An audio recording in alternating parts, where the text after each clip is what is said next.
مختصراً بات یہ ہے کہ ہندوستان کا قانون ایک کانٹریکٹ ہے، اس کانٹریکٹ پر سب کو قائم رہنے کی ضرورت ہے۔ معاہدے کا کیا مطلب ہوتا ہے؟ معاہدے کا ایسنشلی معاہدے کا مطلب یہ ہے کہ دو فریق کے درمیان کوئی بات طے پا گئی ہے، اب اس بات میں اگر کچھ تبدیلی ہونی ہے تو دونوں فریق کو بیٹھنا پڑے گا۔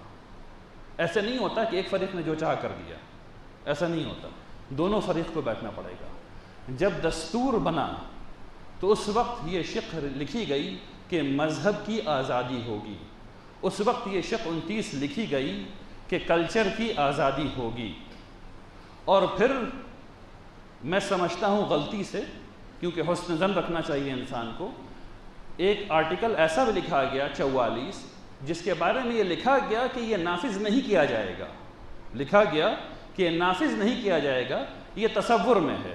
مثلاً اس میں یہ بھی لکھا گیا کہ سب آدمی برابر کمائیں گے، سب آدمی کی انکم برابر ہوگی۔ مجھے تو بڑا دل کر رہا ہے کہ میری بھی انکم آج امبانی صاحب کے برابر ہو جائے، ہے نا، لیکن ابھی میری انکم ان کے برابر نہیں ہوئی ہے، مجھے نہیں لگتا کہ آپ میں سے کسی بھی کی انکم ان کے برابر ہوئی ہے۔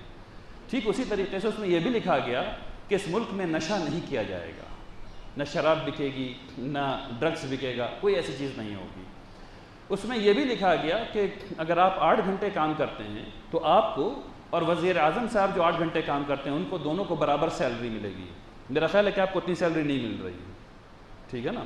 تو یہ سب چیزیں لکھی گئیں۔ اس میں یہ بھی لکھ دیا گیا کہ حکومت یہ کوشش کر سکتی ہے کہ یونیفارم سول کوڈ لائے۔ یونیفارم سول کوڈ کا مطلب صرف اتنا ہے کہ ایک گھر میں اگر 4 بچے ہیں، 2 بچے اور 2 بچیاں الگ الگ عمر کے، الگ الگ موٹاپے کے، تو وہ چاروں لوگوں کے لیے آپ ایک ہی سائز کا کپڑا بنوائیں گے، ایک ہی سائز کا کپڑا بنوائیں گے۔ آپ ان چاروں لوگوں کو صرف بلو رنگ کا کپڑا پہنائیں گے، اور اس میں لڑکیوں کو کچھ لڑکوں والا کپڑا پہنائیں گے اور لڑکوں کو کچھ لڑکیوں والا کپڑا پہنائیں گے۔ یونیفارم سول کوڈ کا نہیں مطلب، اگر یہ بات سمجھ میں آ گئی تو آپ لوگوں کو یونیفارم سول کوڈ سمجھ میں آ جائے گا۔ اب اس سے ہمارا کیا نقصان ہے اور لوگوں کا کیا نقصان ہے؟ دیکھیے یہ کانٹراڈکشن ہے، یونیفارم سول کوڈ کانٹراڈکشن ہے۔ آرٹیکل 13 یہ اس بات کو بتاتا ہے کہ فنڈامنٹل رائٹس میں یعنی دفعہ 25 اور دفعہ 19 میں تبدیلی نہیں کی جائے گی، تبدیلی نہیں کی جائے گی۔ تو پھر UCC کیسے آئے گا اگر تبدیلی نہیں کی جائے گی؟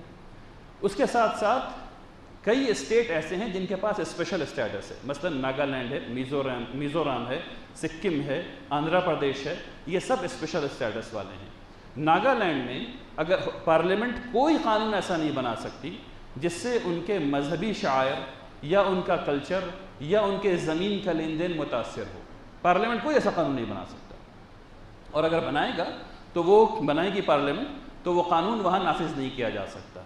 تو ان 371 A B C D E F G کو زائل کرنا پڑے گا۔ یعنی صرف ایسا نہیں تھا کہ صرف کشمیر کے پاس اسپیشل اسٹیٹس تھا 370 میں، 371 میں ان تمام اسٹیٹس کے پاس اسپیشل اسٹیٹس ہے، اس میں گجرات بھی شامل ہے، اسپیشل اسٹیٹس ان سب لوگوں کو ہے، ٹھیک ہے۔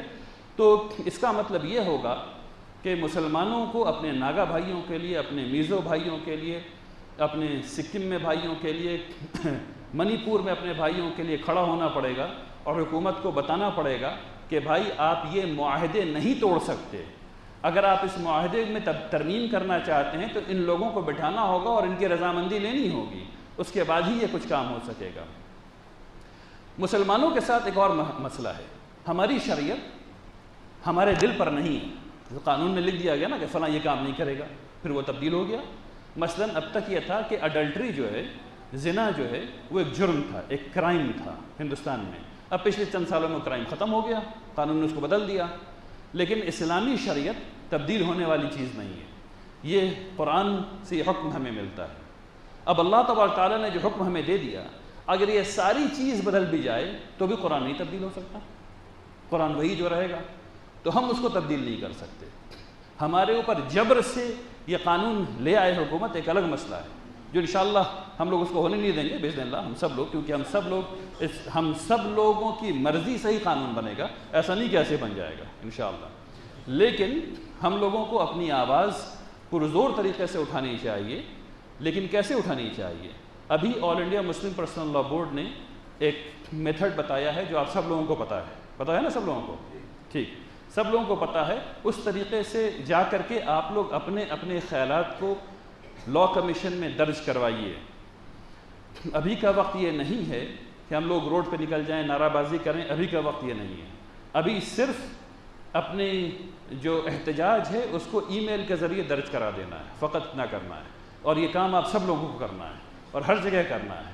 اور جو آپ لوگوں کو کام کرنا ہے وہ یہ کرنا ہے کہ اپنے پڑوسی بھائیوں کے پاس جانا ہے اور ان کو سمجھانا ہے کہ بھائی کیا آپ وہی کرتا پہننا چاہتے ہیں جو میں؟ کیا آپ ویسے ہی دفن ہونا چاہتے ہیں جیسے کہ میں؟ یا آپ چاہتے ہیں کہ میں جلایا جاؤں؟ آپ کیا چاہتے ہیں؟ کیا آپ اپنے شاعر پر زندہ نہیں رہنا چاہتے؟ کیا آپ میرے شاعر پہ زندہ رہنا چاہتے ہیں؟ کیا ہم دونوں کسی تیسرے شاعر پہ زندہ رہنا چاہتے ہیں؟ یہ ڈائیلاگ ہم لوگوں کو اپنے پڑوسی سے کرنے کی ضرورت ہے، ان کو سمجھانے کی ضرورت ہے کہ یو سی سی سے ان کا کتنا نقصان ہے۔ اگر یہ بات ہم لوگ سمجھ سکے، سمجھا سکے انشاءاللہ، تو ہم لوگ اس ملک میں اطمینان کے ساتھ زندگی گزار سکیں گے۔ اگر یہ بات سمجھا سکے، نہیں تو پھر مشکل ہوگی، ٹھیک ہے؟ تو اس کو یاد رکھیے انشاءاللہ، اور جا کر کے ویب سائٹ پر اپنے یعنی جو لنک بھیجا گیا ہے اس پر اپنے احتجاج کو ضرور درج کروائیے۔ چونکہ بارش ہو رہی ہے اس لیے میں اپنی بات یہاں ختم کرتا ہوں۔ اللہ تبارک تعالیٰ